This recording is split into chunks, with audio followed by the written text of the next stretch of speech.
SDPI-യുമായി UDF സഖ്യനീക്കം നടത്തുന്നു എന്ന് മുഖ്യമന്ത്രി പിണറായി വിജയൻ. കോൺഗ്രസ് നേതാക്കൾ RSSനെ വിമർശിക്കാൻ തയ്യാറാകുന്നില്ലെന്നും കോൺഗ്രസ് BJP-യുടെ റിക്രൂട്ടിംഗ് ഏജൻസിയായി മാറിയെന്നും പിണറായി. വിവരങ്ങളുമായി M സന്തോഷ് ചേരുന്നു. കടുത്ത ഭാഷയിലാണ് കോൺഗ്രസിനെതിരെയും BJP-ക്കെതിരെയും മുഖ്യമന്ത്രി വിമർശനം ഉന്നയിച്ചത്. വിശദമായ വിവരങ്ങൾ എന്തൊക്കെയാണ്?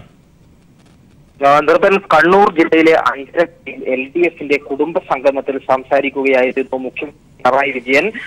കേരളത്തിൽ നിലവിൽ ഒരു തിരഞ്ഞെടുപ്പിനെ നേരിടാൻ വേണ്ടി പോകുന്ന സാഹചര്യത്തിൽ, രാജ്യം മുഴുവൻ തിരഞ്ഞെടുപ്പിനെ നേരിടാൻ പോകുന്ന സാഹചര്യത്തിൽ വോട്ടർമാർ കരുതലോടുകൂടിയായിരിക്കണം വോട്ട് വിനിയോഗിക്കേണ്ടത് എന്ന് മുഖ്യമന്ത്രി വ്യക്തമാക്കുകയുണ്ടായി. രാജ്യത്ത് BJP-ക്ക് കടന്നുവരാൻ അവസരം ഒരുക്കിയത് കോൺഗ്രസ് നേതൃത്വം നൽകിയ UPA സർക്കാരാണ്. UPA-യുടെ വികലമായിട്ടുള്ള നയങ്ങളാണ് BJP-ക്ക് അവസരം ഒരുക്കി കൊടുത്തത്. BJP-യുടെയും കോൺഗ്രസിന്റെയും നയങ്ങൾ, സാമ്പത്തിക നയങ്ങളും അതോടൊപ്പം തന്നെ വർഗീയതയുമായി സ്വീകരിക്കുന്ന നിലപാടും എല്ലാം ഒരുപോലെയാണ്. വർഗീയതയോട് സന്ധി ചെയ്യുന്ന നിലപാടാണ് ഇപ്പോൾ കോൺഗ്രസ് സ്വീകരിച്ചുകൊണ്ടിരിക്കുന്നത്. നേരത്തെ തന്നെ ബാബറി മസ്ജിദിന്റെ കാര്യത്തിൽ കോൺഗ്രസ് ഈ നിലപാട് വ്യക്തമാക്കിയിരുന്നു. എന്നാൽ തുടർച്ചയായി ഇപ്പോൾ കോൺഗ്രസ് നേതാക്കളും BJP നേതാക്കളോടും തമ്മിൽ വ്യത്യാസം ഇല്ലാതെയായി മാറിയിരിക്കുകയാണെന്നും മുഖ്യമന്ത്രി പിണറായി വിജയൻ ചൂണ്ടിക്കാട്ടി.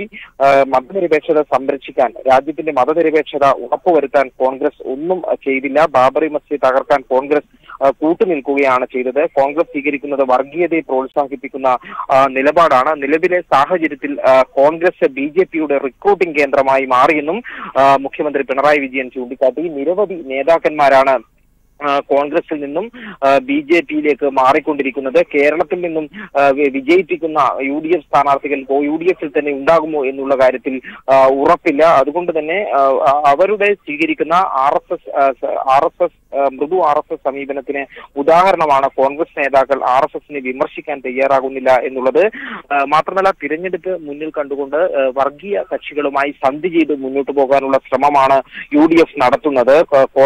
RSS-ഉം SDPI-യുമായി UDF സഖ്യനീക്കം നടത്തുന്നു. എന്നാൽ ഒരു കച്ചവടത്തിലൂടെയും കേരളത്തിൽ UDF രക്ഷപ്പെടാൻ വേണ്ടി പോകുന്നില്ല. വോട്ടർമാർ ഇക്കാര്യത്തിൽ ഉറച്ച നിലപാട് സ്വീകരിക്കും. നേരത്തെ കോലിബി സഖ്യത്തെ പരാജയപ്പെടുത്തിയ ചരിത്രം ആവർത്തിക്കും. കരുതലോടുകൂടി വോട്ടർമാർ വോട്ട് വിനിയോഗിക്കുമ്പോൾ ഒരു കാര്യം ഉറപ്പുവരുത്തണം, അതായത് മതനിരപേക്ഷതയെ സംരക്ഷിക്കാൻ വേണ്ടിയായിരിക്കണം വോട്ട് രേഖപ്പെടുത്തേണ്ടത്. ഒരു തരത്തിലും വർഗീയതയോട് വിട്ടുവീഴ്ച സ്വീകരിക്കില്ല എന്ന നിലപാട് സ്വീകരിക്കുന്ന സ്ഥാനാർത്ഥികളെ വിജയിപ്പിക്കാൻ തയ്യാറാകണമെന്നും മുഖ്യമന്ത്രി പിണറായി വിജയൻ പറഞ്ഞു. വിവരങ്ങൾ വ്യക്തമാണ്. കണ്ണൂരിലെ യോഗത്തിലാണ് മുഖ്യമന്ത്രി കടുത്ത ഭാഷയിൽ UDF-നെതിരെയും RSS-നെതിരെയും ശക്തമായ ഭാഷയിൽ വിമർശനം ഉന്നയിച്ചത്. മുഖ്യമന്ത്രിയുടെ പ്രതികരണത്തിലേക്ക്. ഇപ്പോ പലതരത്തിലുള്ള സഖ്യനീക്കങ്ങൾ പരസ്യമായല്ല. UDF-ന്റെ ഗതികേട് നോക്കണം. RSS-മായി സഖ്യനീക്കം, SDPI-യായി സഖ്യനീക്കം. അപ്പൊ ഞങ്ങൾ മതനിരപേക്ഷമല്ലേ എന്ന് വേണമെങ്കിൽ അപ്പോൾ അവകാശപ്പെടാം. കാരണം RSS-നോടും SDPI-യോടും പ്രത്യേക വിരോധം കാണിക്കുന്നില്ല. രണ്ടു കൂട്ടരോടും തുല്യമായിട്ട് ഞങ്ങൾ സ്വീകരിക്കുന്ന നിലയെടുക്കുന്നു എന്ന് വേണമെങ്കിൽ പറയാം. അതാണോ മതനിരപേക്ഷത? മതനിരപേക്ഷത വർഗീയതയെ വിട്ടുവീഴ്ച കൂടാതെ എതിർക്കലാണ്. 4 വോട്ടിന് വേണ്ടി അവരിങ്ങ് പോരട്ടെ എന്ന് വിചാരിക്കലല്ല. ഇതാണ് നിർഭാഗ്യവശാൽ കോൺഗ്രസും ലീഗും UDF-ഉം സ്വീകരിക്കുന്നത്. ഇത് നാടിനിപ്പോൾ മനസ്സിലായിട്ടുണ്ട്. ഏതൊക്കെ മണ്ഡലങ്ങളിൽ എങ്ങനെയൊക്കെ കാര്യങ്ങൾ നീങ്ങുന്നുവെന്ന് ഇപ്പോൾ ഏറെക്കുറെ വ്യക്തമായിട്ടുണ്ട്. ഇത് നാം ഗൗരവമായി കാണുന്നു. കച്ചവടം ഉറപ്പിക്കാൻ പോകുന്നു. ഒരു കച്ചവടത്തിലൂടെയും നിങ്ങൾ രക്ഷപ്പെടില്ല എന്ന് മതനിരപേക്ഷ വിശ്വാസികളായിട്ടുള്ള മുഴുവൻ ആളുകളും ദൃഢമായ വ്രതമെടുക്കണം. അത്തരമൊരു തീരുമാനത്തോടെ മുന്നോട്ട് പോകണം. അതായിരുന്നു നേരത്തെ ഉണ്ടായ കോലിബി സഖ്യത്തെ പരാജയപ്പെടുത്താൻ ഇടയാക്കിയത്. അതേ നിലപാട് നമുക്കാകെ സ്വീകരിക്കാനാവണം. ഇനി മറ്റൊരു വാർത്തയിലേക്ക്. സൗദിയിൽ നിന്നെത്തിയ കോന്നി സ്വദേശിയുടെ മൃതദേഹം മാറിപ്പോയി. ഹൃദയാഘാതം മൂലം മരിച്ച കുമ്മണ്ണൂർ റഫീഖിന്റെ മൃതദേഹമാണ് മാറിയത്. പകരം എത്തിയത് ശ്രീലങ്കൻ യുവതിയുടെ മൃതദേഹമെന്ന് ബന്ധുക്കൾ പറയുന്നു. വിശദമായ വിവരങ്ങളുമായി ഗീവർഗീസ് ചേരുന്നു. ഗീവർഗീസ്, എന്താണ് സംഭവിച്ചത്? നിർബൻ കഴിഞ്ഞ 27-ാം തീയതി സൗദി അറേബ്യയിൽ മരിച്ച യുവാവിന്റെ മൃതദേഹമാണ് ഇപ്പോൾ മാറിയെത്തിയിരിക്കുന്നത്. കോന്നി കുമ്മണ്ണൂർ സ്വദേശിയ റഫീഖിന്റെ മൃതദേഹമാണ് മാറിയത്. റഫീഖിന്റെ മൃതദേഹത്തിന് പകരം ബന്ധുക്കൾക്ക് ലഭിച്ചത് ശ്രീലങ്കൻ യുവതിയുടെ മൃതദേഹമാണ്. കഴിഞ്ഞ 27-ന് രാത്രി കാർഡിയാക് അറസ്റ്റോടുകൂടിയായിരുന്നു അറസ്റ്റായിരുന്നു റഫീഖിന്റെ മരണത്തിന് കാരണം. തുടർന്ന് 28-ാം തീയതി ഇയാൾ റൂം തുറക്കുന്നില്ല എന്ന് കണ്ടപ്പോൾ ഇയാളുടെ സുഹൃത്തുക്കളും മറ്റ് താമസിച്ചിരുന്നവരും എല്ലാം പോലീസിനെ അറിയിക്കും. തുടർന്നാണ് ഇയാൾ മരണപ്പെട്ടു എന്ന വിവരം മനസ്സിലാകുന്നത്. തുടർന്ന് തൊട്ടടുത്ത അഫീർ ഹോസ്പിറ്റലിലേക്ക് മാറ്റി. ഇയാൾ സൗദി അറേബ്യയിലെ അബഹയിൽ ാണ് ജോലി ചെയ്തു വന്നിരുന്നത്. തുടർന്ന് അഫീർ ഹോസ്പിറ്റലിലായിരുന്നു മൃതദേഹം സൂക്ഷിച്ചു വെച്ചിരുന്നത്. തുടർന്ന് 20 ദിവസങ്ങൾക്ക് ശേഷം നമുക്കറിയാം വിദേശ രാജ്യങ്ങളിൽ ആരെങ്കിലും മരണപ്പെട്ടാൽ ലീഗൽ പ്രൊസീജിയേഴ്സ് ഒരുപാടുണ്ട്. അപ്പൊ മൃതദേഹങ്ങൾ കിട്ടാൻ വൈകും. തുടർന്ന് ഇവർക്ക് ലഭിച്ചത് കഴിഞ്ഞ മെനഞ്ഞാന്നായിരുന്നു, അതായത് 19-ാം തീയതി ആയിരുന്നു ഇവർക്ക് മൃതദേഹം ലഭിച്ചത്. തുടർന്ന് മേൽ നടപടികൾ എല്ലാ കാര്യങ്ങളും സ്വീകരിച്ച ശേഷം അന്ന് വൈകുന്നേരം തന്നെ നാട്ടിലേക്ക് അയക്കാനുള്ള എല്ലാവിധ കാര്യങ്ങളും ചെയ്തു. നാട്ടിലേക്ക് അയച്ചു. 23 അതായത് ഇന്നലെ 3 മണിക്കാണ് മൃതദേഹം ബന്ധുക്കൾക്ക് ലഭിക്കുന്നത്. തുടർന്ന് 10 മണിയോടെ നാട്ടിലെത്തിച്ച വീട്ടിലെത്തിച്ച മൃതദേഹം കുമ്മണ്ണൂർ ജമാഅത്ത് പള്ളിയിലേക്ക് മാറ്റി. ഇന്ന് രാവിലെ 9 മണിക്കാണ് റഫീഖിന്റെ സംസ്കാരം നിശ്ചയിച്ചിരുന്നത്. 8 മണിയോടുകൂടി ബന്ധുക്കൾക്ക് മൃതദേഹം കാണാൻ വേണ്ടി ബോക്സ് തുറന്നപ്പോഴാണ് മൃതദേഹം മാറിയ കാര്യം അറിഞ്ഞത്. തുടർന്നാണ് ഇവർ പോലീസിനെയും മറ്റ് അധികൃതരെയും എല്ലാം ഈ കാര്യം അറിയിക്കുന്നത്. ഇപ്പോൾ വ്യക്തമായ വിവരം അനുസരിച്ച് ആശുപത്രിയിൽ നിന്നല്ല, കാർഗോയിൽ ഉണ്ടായ ഇത് മൃതദേഹം മാറാനുള്ള കാരണമെന്നാണ് വ്യക്തമായിരിക്കുന്നത്. അതായത് റഫീഖിന്റെ മൃതദേഹത്തിന്റെ ബോക്സ് നമ്പർ 35 ശ്രീലങ്കൻ യുവതിയുടെ 32 വ്യക്തമായിരിക്കുന്നു. ഈ 32ാമത്തെ ബോക്സ് നമ്പറാണ് ഇവിടേക്ക് എത്തിച്ചേർന്നത്. ഇത് തന്നെയാണ് കാർഗോ സ്പെഷ്യൽ ഈ ബോക്സ് കൈകാര്യം ചെയ്യേണ്ടുള്ള പാകപ്പിഴയാണ് മൃതദേഹം മാറിയെത്തുള്ള കാരണമെന്നാണ് ഇപ്പോൾ വ്യക്തമായിരിക്കുന്നത്. നിർബൻ ഗീവർഗീസ്, വിവരങ്ങൾ വ്യക്തമാണ്. മറ്റൊരു വാർത്തയിലേക്ക്. നടി ആക്രമിക്കപ്പെട്ട കേസിൽ അടുത്ത മാസം 5-ന് വനിതാ ജഡ്ജി മുമ്പാകെ പ്രാഥമിക വാദം നടക്കും. കൊച്ചി CBI പ്രത്യേക കോടതിയിലെ വനിതാ ജഡ്ജിയാണ് വാദം കേൾക്കുക. ഹൈക്കോടതി നിർദ്ദേശപ്രകാരം CBI കോടതിയിലെ വനിതാ ജഡ്ജി ഇന്ന് കേസ് പരിഗണിച്ചു. കേസിൽ പ്രതിയായ നടൻ ദിലീപ് ഇന്ന് കോടതിയിൽ ഹാജരായില്ല. ദിലീപ് ഉൾപ്പെടെ 3 പ്രതികൾ അവധി അപേക്ഷ സമർപ്പിച്ചിരുന്നു. അക്രമത്തിന് ഇരയായ നടിയുടെ ഹർജി അംഗീകരിച്ചാണ് വിചാരണയ്ക്കായി വനിതാ ജഡ്ജിയെ ഹൈക്കോടതി നേരത്തെ നിയോഗിച്ചത്. ജമ്മുകശ്മീരിൽ പോലീസ് കോർഡറിന് നേരെ തീവ്രവാദികളുടെ ഗ്രനേഡ് ആക്രമണത്തിൽ ഒരു SHO ഉൾപ്പെടെ 2 പോലീസുകാർക്ക് പരിക്കേറ്റു. ബാരാമുള്ള ജില്ലയിൽ സോപ്പാറിലാണ് സംഭവം. പോലീസുകാരുടെ പരിക്ക് ഗുരുതരമല്ലെന്ന് റിപ്പോർട്ടുകൾ. പോലീസുകാരെ ആശുപത്രിയിൽ പ്രവേശിപ്പിച്ചു. സുരക്ഷാസേന മേഖലയിൽ തീവ്രവാദികൾക്കായി തെരച്ചിൽ ശക്തമാക്കിയിട്ടുണ്ട്. മേഖലയിൽ ഇന്റർനെറ്റ് സംവിധാനം പൂർണ്ണമായി റദ്ദാക്കി. BJP സ്ഥാനാർത്ഥി പട്ടിക ഇന്നുമില്ല. പട്ടികയിൽ പൊട്ടിത്തെറിയുടെ സാധ്യതകൾ സജീവമായിരിക്കെയാണ് പ്രഖ്യാപനം വീണ്ടും നീളുന്നത്. പത്തനംതിട്ടയ്ക്കായി ചരടുവലി നടത്തിയ ശ്രീധരൻപിള്ളയ്ക്ക് ഒരിടത്തും സീറ്റുണ്ടാകില്ല. പത്തനംതിട്ടയിൽ K. സുരേന്ദ്രൻ മത്സരിക്കും. ചോദിച്ച സീറ്റ് ലഭിക്കാത്തതിനാൽ പല പ്രമുഖ നേതാക്കളും മത്സരിക്കില്ലെന്ന് ഇപ്പോൾ വ്യക്തമായിട്ടുണ്ട്. RSSും ദേശീയ നേതൃത്വവും ഒരുപോലെ കൈയൊഴിഞ്ഞതോടെയാണ് പത്തനംതിട്ടയിൽ മത്സരിക്കാനുള്ള PS ശ്രീധരൻപിള്ളയുടെ മോഹം അവസാനിച്ചത്. NSS പിന്തുണയുണ്ടെന്ന ശ്രീധരൻപിള്ളയുടെ അവകാശവാദം RSS വിലക്കെടുത്തില്ല. ഇതോടെയാണ് K. സുരേന്ദ്രന് നറുക്കുവീണത്. സംസ്ഥാന അധ്യക്ഷന് ഒരിടത്തും സീറ്റ് നൽകാതെയാകും പ്രഖ്യാപനം. പത്തനംതിട്ട കിട്ടില്ലെന്ന് ഉറപ്പായതോടെ സുരേന്ദ്രനെ വെട്ടാൻ ശ്രീധരൻപിള്ള അൽഫോൺസ് കണ്ണന്താനത്തെ പിന്തുണച്ചെങ്കിലും ആ നീക്കവും പാളി. എറണാകുളത്താകും കണ്ണന്താനം മത്സരിക്കുക. പാലക്കാട് മാത്രമേ മത്സരിക്കൂ എന്ന ശോഭാ സുരേന്ദ്രന്റെ പിടിവാശിയും വിലപ്പോയില്ല. ആറ്റിങ്ങലിൽ മത്സരിക്കാനാണ് നിർദ്ദേശം. PK കൃഷ്ണദാസും MT രമേശും പട്ടികയിലില്ല. മറ്റ് സംസ്ഥാനങ്ങളിലെ പട്ടികയ്ക്കൊപ്പമാണ് കേരളത്തിലെയും സ്ഥാനാർത്ഥികളെ പ്രഖ്യാപിക്കുക. ഗ്രൂപ്പ് താൽപര്യവും വ്യക്തി താൽപര്യവും പരിഗണിച്ച് പട്ടിക സങ്കീർണമാക്കിയത് ശ്രീധരൻപിള്ളയാണെന്ന വിമർശനം ശക്തമാണ്. ഇത് RSS അതൃപ്തിക്കും കാരണമായിട്ടുണ്ട്. തുടർച്ചയായി ഉണ്ടാകുന്ന വീഴ്ചകൾ ശ്രീധരൻപിള്ളയുടെ പടിയിറക്കത്തിനും വഴിയൊരുക്കിയേക്കാം. ഇഷ്ട സീറ്റ് നൽകാത്തതിലെ അമർഷത്തിലാണ് പല നേതാക്കളും. സ്ഥാനാർത്ഥികളെ പ്രഖ്യാപിച്ചാലും സ്ഥാനാർത്ഥി നിർണയത്തിലെ വിവാദങ്ങൾ തെരഞ്ഞെടുപ്പ് പ്രചരണങ്ങളിലും നിഴലിക്കുമെന്നാണ് BJPയുടെ വിലയിരുത്തൽ. News bureau, Delhi. വാർത്തകളിലേക്ക് വീണ്ടും തിരിച്ചു വരാം. BJPയുമായി LDFനുള്ള രഹസ്യധാരണ മറച്ചുവെക്കാനാണ് BJPയുമായി UDFന് ബന്ധമുണ്ടെന്ന CPIM സംസ്ഥാന സെക്രട്ടറി കോടിയേരി ബാലകൃഷ്ണന്റെ ആരോപണമെന്ന് പ്രതിപക്ഷ നേതാവ് രമേശ് ചെന്നിത്തല പറഞ്ഞു. സ്ഥാനാർത്ഥി നിർണയവുമായി ബന്ധപ്പെട്ട് കാസർകോട്ട് കോൺഗ്രസിൽ ഉണ്ടായ ഭിന്നതകൾ പരിഹരിച്ചതായി ചെന്നിത്തല അവകാശപ്പെട്ടു. 20 ലോക്സഭാ മണ്ഡലങ്ങളിലും UDF വിജയിക്കുമെന്നും ചെന്നിത്തല പറഞ്ഞു. കേരളത്തിൽ യഥാർത്ഥത്തിൽ നടക്കുന്നത് CPMഉം BJPയും തമ്മിലുള്ള കൂട്ടുകെട്ടാണ്. ശത്രുവിന്റെ ശത്രു മിത്രം എന്ന് പറഞ്ഞ പോലെ കോൺഗ്രസിനെ തോൽപ്പിക്കാൻ, UDFന്റെ സീറ്റുകൾ കുറയ്ക്കാൻ BJPയും ആഗ്രഹിക്കുന്നു, CPMഉം ആഗ്രഹിക്കുന്നു. ഇന്നലത്തെ കോടിയേരിയുടെ പ്രസ്താവന മുൻകൂർ ജാമ്യമെടുക്കലാണ്. യഥാർത്ഥത്തിൽ കേരളത്തിൽ BJPയും CPMഉം ചേർന്ന് UDFന്റെ സീറ്റ് കുറയ്ക്കാൻ ശ്രമിക്കുകയാണ്. അത് കേരളത്തിൽ നടക്കില്ല. യഥാർത്ഥത്തിൽ CPMഉം BJPയും തമ്മിൽ വളരെ വളരെ വ്യക്തമായ ധാരണയോടുകൂടിയാണ് അവർ പ്രവർത്തിക്കുന്നത്. അവർ തമ്മിലുള്ള ഇത്രയും വലിയൊരു ഐക്യം അടുത്ത കാലത്തെങ്ങും ഉണ്ടായിട്ടില്ല. ഈ നുണപ്രചരണം നടത്തുന്നത് മുൻകൂർ ജാമ്യമെടുക്കലാണ്. അവരും BJPയും തമ്മിൽ ചേർന്നുള്ള സഖ്യം ഉണ്ട് എന്ന് ജനങ്ങൾക്ക് ബോധ്യപ്പെടുന്നത് കൊണ്ടാണ് ഇത്തരം ഒരു പ്രസ്താവനയുമായിട്ട് അദ്ദേഹം വന്നത്. ഒരു പ്രശ്നവും UDFലും കോൺഗ്രസിലും ഇല്ല. കോൺഗ്രസ് ഒരു ജനാധിപത്യ പാർട്ടിയാണ്. ചില അഭിപ്രായങ്ങളൊക്കെ പറയുന്നുള്ളൂ. ഇന്ന് ഞാൻ എല്ലാ നേതാക്കന്മാരുമായി സംസാരിച്ചു. എല്ലാവരും ഒറ്റക്കെട്ടായി ഒരുമിച്ച് തെരഞ്ഞെടുപ്പ് രംഗത്തേക്ക് പോകും. രാജ്മോഹൻ ഉണ്ണിത്താൻ്റെ വിജയം സുനിശ്ചിതമാണ്. എല്ലാ പ്രവർത്തകരും നേതാക്കളും UDFലെ എല്ലാ കക്ഷികളും ഒറ്റക്കെട്ടായി ഒരുമിച്ച് തെരഞ്ഞെടുപ്പ് രംഗത്തുണ്ടാകും. തെരഞ്ഞെടുപ്പിൽ വലിയ ശ്രദ്ധാ കേന്ദ്രമാവുകയാണ് തിരുവനന്തപുരം മണ്ഡലം. ഇത്തവണ മണ്ഡലം ഇടതുമുന്നണിക്കൊപ്പം നിൽക്കുമെന്ന് LDF സ്ഥാനാർത്ഥി C ദിവാകരൻ പറഞ്ഞു.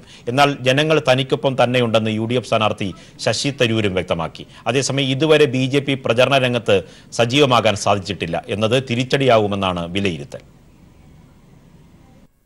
ഈ തെരഞ്ഞെടുപ്പിൽ വലിയ ശ്രദ്ധാകേന്ദ്രം തന്നെയാണ് തിരുവനന്തപുരം മണ്ഡലം. പ്രചരണ രംഗത്ത് LDF നേടിയ മേൽക്കൈ എങ്ങനെ മറികടക്കാം എന്നുള്ളതാണ് UDF ക്യാമ്പ് ആലോചിക്കുന്നത്. എന്നാൽ പ്രചരണ രംഗത്ത് ഇതുവരെയും സജീവമാകാത്ത BJPക്ക് ഇത് തിരിച്ചടിയാകുമെന്നും വിലയിരുത്തലുകളുണ്ട്. തെരഞ്ഞെടുപ്പ് പ്രഖ്യാപിച്ചതിന് തൊട്ടുപിന്നാലെ സ്ഥാനാർത്ഥികൾ പ്രചരണവുമായി രംഗത്തിറങ്ങിയത് LDFന് വലിയ മേൽക്കൈ തന്നെയാണ് നേടിക്കൊടുത്തത്. സാധാരണ ജനങ്ങൾക്കൊപ്പമാണ് താൻ എന്ന സന്ദേശമാണ് തിരുവനന്തപുരം മണ്ഡലത്തിലെ LDF സ്ഥാനാർത്ഥി C ദിവാകരൻ നൽകുന്നത്. ഇത്തവണ മണ്ഡലം ഇടതുമുന്നണിക്കൊപ്പം നിൽക്കുമെന്നും ദിവാകരൻ പറയുന്നു. ഒരു സംശയമില്ല, ഒരു ഭയമില്ല. തിരുവനന്തപുരമാണ് എൻ്റെ സ്ഥലമാണ്. എനിക്കവരെ അറിയാം, അവർക്ക് എന്നെ അറിയാം. അവർ വോട്ടറായിട്ട് മാത്രമല്ല തിരുവനന്തപുരത്തുകാർ, അവരുടെ ബന്ധുവാണ് ഞാൻ. അവരെ ഏത് അപകടത്തിലും ഞാൻ എത്തുന്ന ഒരാളാണ്. ഞാൻ അവൈലബിളാണ്. സ്ഥാനാർത്ഥി പ്രഖ്യാപനം വൈകിയത് പ്രചരണ രംഗത്ത് മേൽക്കൈ നഷ്ടപ്പെടാൻ ഇടയാക്കിയതായി UDF ക്യാമ്പ് വിലയിരുത്തുന്നു. എന്നാൽ അതൊന്നും തെരഞ്ഞെടുപ്പിനെ ബാധിക്കില്ല എന്ന നിലപാടാണ് സ്ഥാനാർത്ഥി ശശി തരൂരിനുള്ളത്. കേരളം മൊത്തം നോക്കുകയാണെങ്കിൽ ഒരു കാര്യം മറക്കേണ്ട, 5 ആഴ്ച ബാക്കിയുണ്ട്. അപ്പോൾ കുറച്ച് വൈകിട്ടെങ്കിലും കൂടി അത് വലിയൊരു ബുദ്ധിമുട്ടായി കാണുന്നില്ല. പല സ്ഥാനാർത്ഥികൾ ഇറങ്ങിക്കഴിഞ്ഞു. പലവര് ഇനി മുന്നോട്ട് പോകാൻ വേണ്ടി ഈ അടുത്ത 5 ആഴ്ച നല്ലപോലെ ഉപയോഗിക്കും. എനിക്ക് തോന്നുന്നു ഞങ്ങളുടെ ശക്തി കൂടാനേ സാധിക്കുള്ളൂ. അതേസമയം പ്രചരണ രംഗത്ത് നിലയുറപ്പിക്കാനാകാതെ വലയുകയാണ് BJP. കുമ്മനം രാജശേഖരനെ സ്ഥാനാർത്ഥിയായി തീരുമാനിച്ചിട്ടുണ്ടെങ്കിലും പ്രഖ്യാപനം വൈകുന്നത് തിരിച്ചടിയാവുകയാണ്. ഈ മറകൂടി നീങ്ങുമ്പോൾ തെരഞ്ഞെടുപ്പിലെ വാശിയേറിയ പോരാട്ടത്തിന് തന്നെയാകും തിരുവനന്തപുരം മണ്ഡലം സാക്ഷിയാവുക. ഇനി 1 മാസത്തോളം മാത്രമാണ് തെരഞ്ഞെടുപ്പിനായി ശേഷിക്കുന്നത്. അതുകൊണ്ട് തന്നെ പ്രചരണ രംഗത്ത് ഇനി 1 ഇഞ്ച് പോലും വിട്ടുകൊടുക്കാതെയുള്ള സജീവ പ്രവർത്തനം തന്നെയായിരിക്കും മുന്നണികൾ നടത്തുക. ക്യാമറമാൻ RK കുമാറിനൊപ്പം ഷീജ. പുതിയ വോട്ടർമാർക്കിടയിൽ ആവേശമാകുകയാണ് ആലപ്പുഴ ലോക്സഭാ മണ്ഡലത്തിലെ ഇടതുമുന്നണി സ്ഥാനാർത്ഥി AM ആരിഫ്. ആരിഫിനെ വിപ്ലവ പ്രസ്ഥാനത്തിന്റെ നേതാവാക്കുന്നതിൽ ഏറെ പങ്കുവഹിച്ച ആലപ്പുഴ ST കോളേജിൽ ആവേശകരമായ വരവേൽപ്പ് നൽകിയാണ് വിദ്യാർത്ഥികൾ അദ്ദേഹത്തെ എതിരേറ്റത്.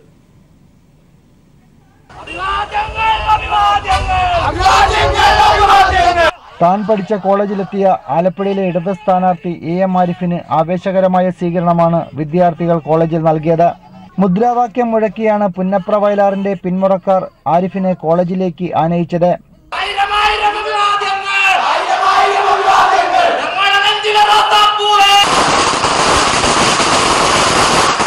സപ്പോർട്ട് ചെയ്യുന്നു. ഞങ്ങളുടെ കോളേജിൽ ഉറപ്പായിട്ടും ഉണ്ട്. ആരിഫിക്ക് വേണ്ടി തന്നെ ആയിരിക്കും നല്ല പൊതുതലമുറ ആരിഫിക്ക് വേണ്ടി പ്രവർത്തനത്തിൽ ഇപ്പം തന്നെ പ്രവർത്തനം നല്ല രീതിയിലാണ് വിളിച്ചുകൊണ്ടത്. നമുക്ക് ഉറപ്പാണ് 1,00,000 വോട്ടിന് നമുക്ക് ആരിഫിക്ക് ഇവിടെ ജയിക്കാൻ നോക്കും. ഇത്ര വൻ ഭൂരിപക്ഷത്തോടെ ആരിഫിക്ക് ജയിക്കും. കാരണം ഇടതുപക്ഷ ഗവൺമെന്റ് പിണറായി വിജയന്റെ നേതൃത്വത്തിലുള്ള പിണറായി വിജയന്റെ നേതൃത്വത്തിലുള്ള ഗവൺമെന്റ് കേരളത്തിൽ ഉൾപ്പെടെ ഒരുപാട് നല്ല കാര്യങ്ങൾ ജനങ്ങൾക്ക് വേണ്ടി ചെയ്തിട്ടുണ്ട്. ആലപ്പുഴ തന്നെ കുട്ടനാട് പാക്കേജിന് വേണ്ടി 50 കോടിയോളം രൂപയൊക്കെയാണ് ചെലവഴിച്ചിരിക്കുന്നത്. നമ്മുടെ ദേശീയപാതയും നമ്മുടെ പാതയോരങ്ങൾ പരിശോധിക്കുകയാണെങ്കിൽ സുധാകരൻ സാറിന്റെ നേതൃത്വത്തിലുള്ള ഗവൺമെന്റ് ഉൾപ്പെടെ എല്ലാം വളരെ വികസനം. ഇപ്പം നല്ല ദേശീയപാത കന്യാകുമാരി തൊട്ട് നമ്മുടെ കാസർഗോഡ് വരെയുള്ള ദേശീയപാതയും എല്ലാ റോഡ് എല്ലാം നല്ല വികസനമായിട്ടാണ്. പിന്നീട് കോളേജിലെ അധ്യാപകർക്കിടയിലും കുട്ടികൾക്കിടയിലും വോട്ടഭ്യർത്ഥിച്ചതിന് ശേഷം സെൽഫികളും എടുത്താണ് ആരിഫിനെ വിദ്യാർത്ഥികൾ യാത്രയാക്കിയത്. ഒരു കാലത്ത് ST കോളേജിലെ വിദ്യാർത്ഥി നേതാവായിരുന്ന ആരിഫിന് വിദ്യാർത്ഥികൾ ആവേശകരമായ സ്വീകരണമാണ് നൽകിയത്. Shahjahan, news bureau, Alappuzha. പേരാമ്പ്രയുടെ ഹൃദയത്തുടിപ്പ് ഏറ്റുവാങ്ങി P. ജയരാജന്റെ സ്ഥാനാർത്ഥി പര്യടനം. ആവേശകരമായ വരവേൽപ്പാണ് ക്യാമ്പസുകളിൽ P. ജയരാജന് ലഭിച്ചത്. കോലീബി സഖ്യത്തിനൊന്നും ജനവിധി അട്ടിമറിക്കാനാകില്ലെന്ന് വടകര മുമ്പ് തെളിയിച്ചതായി P. ജയരാജൻ പീപ്പിളിനോട് പറഞ്ഞു.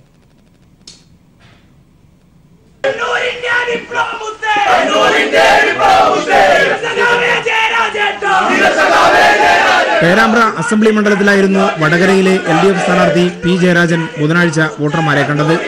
പ്രധാന കവലകളിലും ക്യാമ്പസുകളിലും P. ജയരാജനെ വോട്ടർമാർ വരവേറ്റു.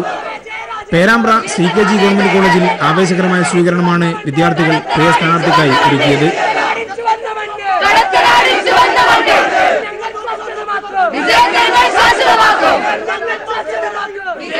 കോളേജ് ക്യാമ്പസിൽ ഒത്തുകൂടിയ യുവ വോട്ടർമാരോട് ദേശീയ സംസ്ഥാന രാഷ്ട്രീയവും തെരഞ്ഞെടുപ്പ് പ്രാധാന്യവും ഹ്രസ്വമായി വിശദീകരിച്ച് വോട്ടഭ്യർത്ഥന.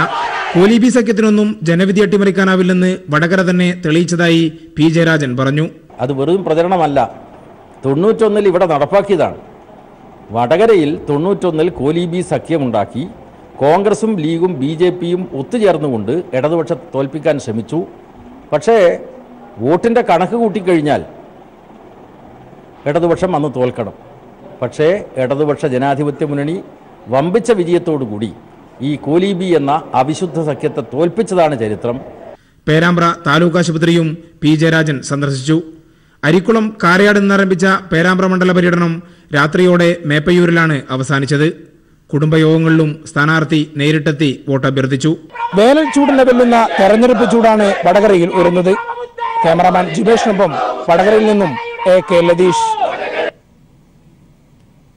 തിരുവല്ലയിൽ യുവാവ് പെട്രോൾ ഒഴിച്ച് തീ കൊളുത്തി കൊലപ്പെടുത്തിയ പെൺകുട്ടിയുടെ മൃതദേഹം ചികിത്സയിൽ കഴിയുന്ന ആശുപത്രിയിൽ നിന്നും മൃതദേഹ പരിശോധനയ്ക്ക് ശേഷം പോസ്റ്റ്മോർട്ടത്തിനായി കോട്ടയം മെഡിക്കൽ കോളേജിലേക്ക് കൊണ്ടുപോയി. തിരുവല്ല നഗരത്തിൽ വച്ച് പ്രണയാഭ്യർത്ഥന നിരസിച്ചതിന്റെ പേരിലായിരുന്നു റാന്നി അയിരൂർ സ്വദേശിനിയായ യുവതിയെ യുവാവ് പെട്രോൾ ഒഴിച്ച് കൊലപ്പെടുത്തിയത്. വിവരങ്ങളുമായി ഗീവർഗീസ് ചേരുന്നു. മൃതദേഹം ഇപ്പോൾ കൂടുതൽ പരിശോധനയ്ക്കായി കൊണ്ടുപോവുകയാണ്. എന്തൊക്കെയാണ് വിശദാംശങ്ങൾ?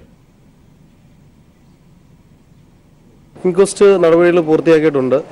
ഇനിയും ബോഡിയുടെ പോസ്റ്റ്മോർട്ടം അനുബന്ധ കാര്യങ്ങൾക്ക് വേണ്ടി കോട്ടയം മെഡിക്കൽ കോളേജിലെ പോലീസ് സർജനെ കൊണ്ടാണ് ചെയ്യുന്നതിന് ഉദ്ദേശിക്കുന്നത്. ഇപ്പം കൊലക്കുറ്റമാണ് ചുമത്തിയിരിക്കുന്നത്. ആദ്യമേ വധശ്രമത്തിന് തന്നെയാണ് കേസ് രജിസ്റ്റർ ചെയ്തിരുന്നത്. മരണത്തെ തുടർന്ന് അത് കൊലപാതക കേസായിട്ട് സെക്ഷൻ മാറ്റിയിട്ടുണ്ട്. ഗീവർഗീസ് കൂടുതൽ വിശദാംശങ്ങളുമായി ചേരുന്നു. മെഡിക്കൽ കോളേജിലേക്ക് കൂടുതൽ പരിശോധനകൾക്കായി കൊണ്ടുപോയി എന്നാണ് ലഭിക്കുന്ന വിവരം. എന്തൊക്കെയാണ് പുതിയ വിശദാംശങ്ങൾ ഗീവർഗീസ്? ഇപ്പോൾ കോട്ടയം മെഡിക്കൽ കോളേജിലേക്ക് എത്തിച്ചുകൊണ്ടിരിക്കുകയാണ്. ഇതിനുശേഷം ഇവിടെ നിന്നുള്ള പോസ്റ്റ്മോർട്ടം നടപടികൾക്ക് ശേഷമായിരിക്കും ബന്ധുക്കൾക്ക് വിട്ടുകൊടുക്കുന്നത്. റാന്നി അയിരൂർ സ്വദേശിനിയാണ് പെൺകുട്ടി. സ്വകാര്യ സ്ഥാപനത്തിൽ പഠിക്കുകയായിരുന്നു. പലപ്പോഴായി പ്രണയാഭ്യർത്ഥന നിരസിച്ചു എന്ന പേരിലാണ് തിരുവല്ല കുമ്പനാട് സ്വദേശിയായ അജിൻ റജി മാത്യു പെൺകുട്ടിയെ തീ കൊളുത്തി കൊലപ്പെടുത്തിയത്. തുടർന്ന് ഇന്ന് ഉച്ചയോടുകൂടി ഇതിന് പോസ്റ്റ്മോർട്ടം നടപടിക്രമങ്ങളെല്ലാം തന്നെ പൂർത്തിയാവും. ഇപ്പോൾ ലഭിക്കുന്ന വിവരം അനുസരിച്ച് വൈകുന്നേരത്തോട് തന്നെ പെൺകുട്ടിയുടെ സംസ്കാരം നടക്കും എന്നാണ് നമുക്ക് ലഭിക്കുന്ന വിവരം. നിർവൻ ഗീവർഗീസ്, വിവരങ്ങൾ വ്യക്തമാണ്. മറ്റൊരു വാർത്തയിലേക്ക്. ചെർപ്പുളശ്ശേരി സംഭവത്തിന് പാർട്ടിയുമായി ബന്ധമില്ലെന്ന് CPIM. ആരോപണ വിധേയനായ യുവാവിന് പാർട്ടിയുമായി യാതൊരു ബന്ധവുമില്ല എന്നും ആരോപണങ്ങൾ അടിസ്ഥാനരഹിതമെന്നും ചെർപ്പുളശ്ശേരി ഏരിയ സെക്രട്ടറി സുഭാഷ്. വിവരങ്ങളുമായി സിജു കണ്ണൻ ചേരുന്നു. എന്താണ് പാർട്ടിയുടെ വിശദാംശങ്ങൾ, വിശദീകരണം, എന്തൊക്കെയാണ് ഇത് സംബന്ധിച്ചുള്ള വിവരങ്ങൾ? സിജു. ഇന്ന് രാവിലെ മുതൽ വരുന്ന വാർത്തകളിലാണ് CPM വിശദീകരണം നൽകിയിരിക്കുന്നത്. ചെർപ്പളശ്ശേരിയിൽ പെൺകുട്ടി പീഡനത്തിനിരയായ സംഭവവുമായി ബന്ധപ്പെട്ട് CPM-നെതിരെ വരുന്ന ആരോപണങ്ങൾ അടിസ്ഥാനരഹിതമാണ്. പെൺകുട്ടി CPM ഏരിയ കമ്മിറ്റി ഓഫീസിൽ വെച്ചാണ് പീഡനത്തിനിരയായതെന്ന തരത്തിലുള്ള ആരോപണത്തിൽ യാതൊരു തരത്തിലുള്ള വസ്തുതയുമില്ല. ഈ ആരോപണ വിധേയനായ യുവാവിന് CPM-വുമായി ഒരു കാലത്തും ബന്ധമുണ്ടായിരുന്നില്ല എന്നും ഏരിയ സെക്രട്ടറി സുഭാഷ് വ്യക്തമാക്കി. ഇത്തരത്തിൽ വ്യാജ വാർത്ത CPM-നെതിരെ ഉയർന്നു വന്ന സാഹചര്യത്തിൽ ഇതിനെതിരെ നിയമ നടപടി സ്വീകരിക്കുന്ന കാര്യം CPM ആലോചിച്ച് തീരുമാനമെടുക്കും. അതോടൊപ്പം തന്നെ ഈ തിരഞ്ഞെടുപ്പ് സമയത്ത് ഇത്തരത്തിലൊരു വാർത്ത വന്നതിന് പിന്നിൽ